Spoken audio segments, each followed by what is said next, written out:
Aujourd'hui, je me suis revêtue de noir. J'ai mis mon habit de deuil. J'avais 12 ans seulement lorsque j'ai dû faire face au décès de mon père. 12 ans et je savais que je ne l'entendrais plus jamais m'appeler ma fille.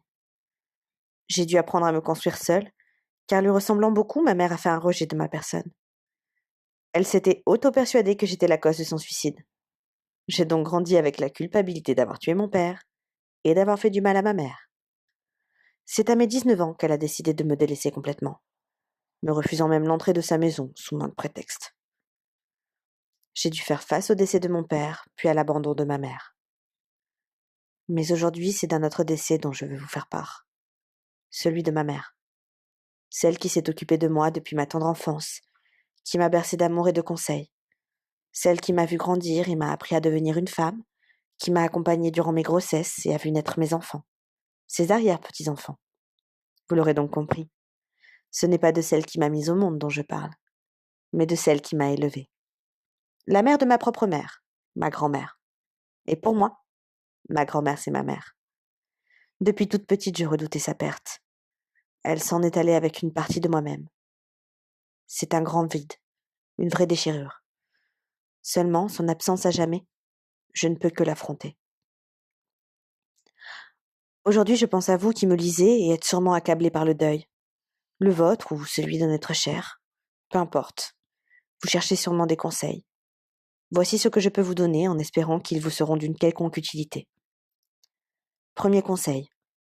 Votre deuil, vivez-le. Ne vous empêchez pas de vivre vos émotions. Vous avez le droit de pleurer, de crier, même de vous rouler par terre s'il vous en convient. Mais surtout, ne gardez pas vos émotions en vous.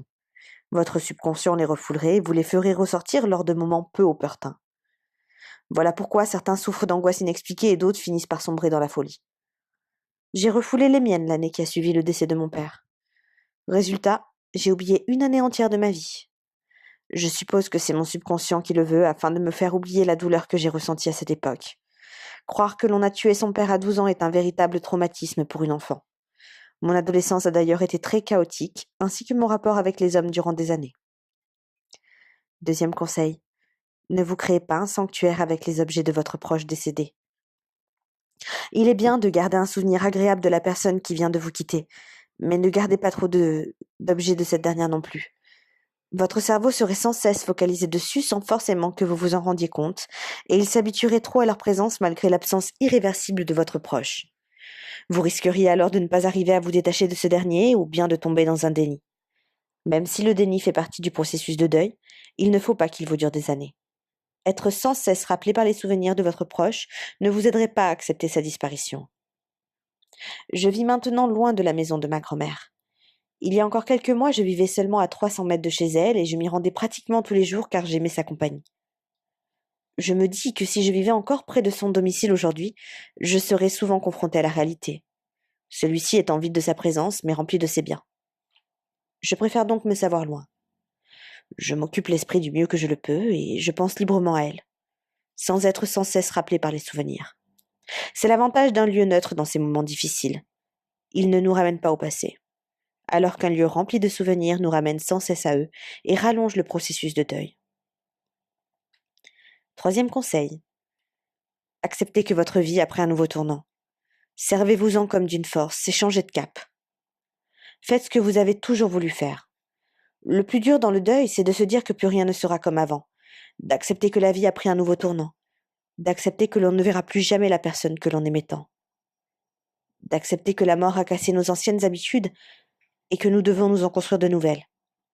Mais n'oubliez pas que les nouvelles habitudes se reconstruisent. Après tout, une habitude n'est qu'une connexion neuronale dans notre cerveau et il faut 21 jours à celui-ci pour en créer de nouvelles. Quatrième conseil. Prenez soin de ceux qui vous sont chers et surtout de vous. Il y a forcément autour de vous des êtres qui vous sont chers et qui vous aiment. Rendez-leur cet amour. Entourez-vous d'eux et prenez du plaisir même en ces temps difficiles.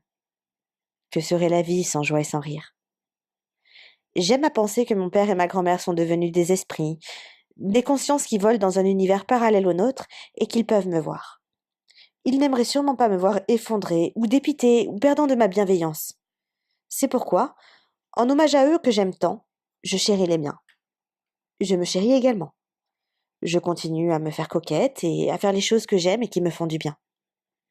Je me dis qu'après tout, même si elle reste une étape difficile, la mort n'est que la suite de la vie.